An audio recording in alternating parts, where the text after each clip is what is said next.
Hi guys, let's see one another question on number system. तो number of factors का question है ये. Question पढ़ते हैं एक बार. क्या है? n is a 4 digit number having 15 factors. How many factors n square has. तो क्वेश्चन ये कहते हैं कि n एक 4 डिजिट नंबर है. सबसे पहले तो ये जानना है कि n जो है वो 4 डिजिट नंबर है. दूसरा इसके 15 फैक्टर हैं.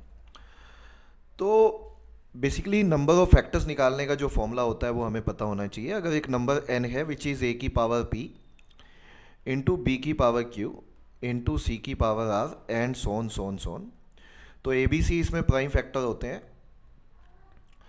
ए बी सी यदि प्राइम फैक्टर्स हैं तो नंबर ऑफ फैक्टर्स निकालने का जो फॉर्मूला होता है वो होता है basically p plus one into Q plus one into R plus one and so on so on so on, है ना. पावर में प्लस वन हो जाता है. इस चीज़ को यूज़ करते हुए क्वेश्चन करते हैं. ये कहते हैं कि n has exactly 15 factors. n के जो हैं वो एग्जैक्टली 15 फैक्टर्स हैं. तो किसी के यदि 15 फैक्टर्स ऑलरेडी है तो नंबर किस किस फॉर्म का हो सकता है. इस फॉर्मूले से नंबर या तो a की पावर 14 की फॉर्म का होगा. क्यों? क्योंकि पावर 14 होगी तभी प्लस वन करके 15 आएगा. या 15 को ब्रेक कर सकते हैं 5 इंटू 3 में. तो उस केस में जो नंबर बन जाएगा वो a की पावर 4, पावर में एक कम कर दो, 5 है तो पावर में एक कम, या b की पावर 2 की फॉर्म का भी हो सकता है. a की पावर 4 b की पावर 2 की फॉर्म का भी हो सकता है. अब आप कहेंगे कि उसने पूछा था n स्क्वायर के कितने फैक्टर हैं. बट n स्क्वायर पे जाने से पहले n पता लग गया तो n स्क्वायर के भी निकाल लेंगे. बट उससे जाने से पहले n का पता लगाना है अपने को. n जो है वो 4 डिजिट नंबर है. तो n अगर 4 डिजिट नंबर है तो सबसे पहले फर्स्ट फॉर्म का सबसे छोटा नंबर निकालो. तो सबसे छोटा नंबर अगर इस फॉर्म का निकालोगे तो वो 2 की पावर 14 आएगा, because A is a prime number, prime factor. और 2 की पावर 4 जो होता है दैट इज़ बेसिकली 2 की पावर 4 जो वैल्यू निकल के आएगी वो 2 की पावर 10 इंटू 2 की पावर 4 है. 2 की पावर 10 आपका होता है 1024 और उसको इंटू 16 करोगे तो ये नंबर तो 16,000 समथिंग आएगा. तो मतलब exact to be very precise 240 plus 144 388. तो this number actually would be 16,388. तो जो कि अपने आप में बहुत बड़ा नंबर है ना.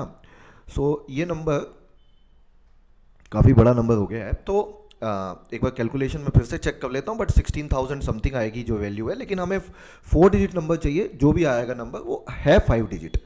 तो क्या ये फॉर्म हो सकती है? कभी भी नहीं हो सकती, बिकॉज फॉर्म तो वही चलेगी जो कि 4 डिजिट नंबर बना के दे. भाई इसका तो सबसे छोटा नंबर ही 5 डिजिट आएगा. जो भी आएगा सबसे छोटा नंबर ही 5 डिजिट आएगा. तो ये तो पॉसिबल ही नहीं है. ये तो पॉसिबल ही नहीं है. तो अगर ये पॉसिबल नहीं है तो इसका मतलब है सिर्फ नीचे वाली फॉर्म पॉसिबल है. तो आप कहोगे सर सबसे छोटा तो उसमें भी 4 डिजिट नहीं बनेगा. तो अगर उससे छोटा बन रहा है, जैसे इस फॉर्म का सबसे छोटा नंबर 2 की पावर 4 3 स्क्वायर बनेगा, तो दैट इज़ बेसिकली 16 इंटू 9 144. तो अगर 3 डिजिट बन गया है तो 4 डिजिट भी बन जाएगा, क्योंकि वैल्यू को तो मैं बढ़ा ही सकता हूँ ना, प्राइम नंबर्स में बढ़ा ही सकता हूँ. लेकिन अगर ऊपर वाली फॉर्म का सबसे छोटा नंबर ही 16,000 समथिंग बना है तो इसमें तो पॉसिबिलिटी ही खत्म हो जाती है हमारी, है ना. इसमें तो पॉसिबिलिटी ही खत्म हो जाती है सही होने की. तो इसका मतलब है ये तो फॉर्म ही पॉसिबल नहीं है. फॉर्म केवल ये वाली पॉसिबल है, ऊपर वाली फॉर्म ही पॉसिबल नहीं है. तो नीचे वाली फॉर्म पॉसिबल है. तो इसका मतलब ये समझ में आया कि जो n होगा वो a की पावर 4 b स्क्वायर की फॉर्म का होगा.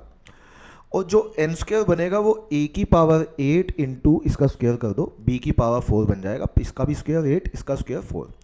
और इसके नंबर ऑफ फैक्टर्स हमसे पूछे हैं. नंबर ऑफ फैक्टर्स निकालने का फॉर्मूला होता है p plus one into Q plus one. तो 8 प्लस 1 9, 4 प्लस 1 5. तो कैन वी से 45 आंसर होना चाहिए सवाल का, और 45 ही इस सवाल का सही आंसर है.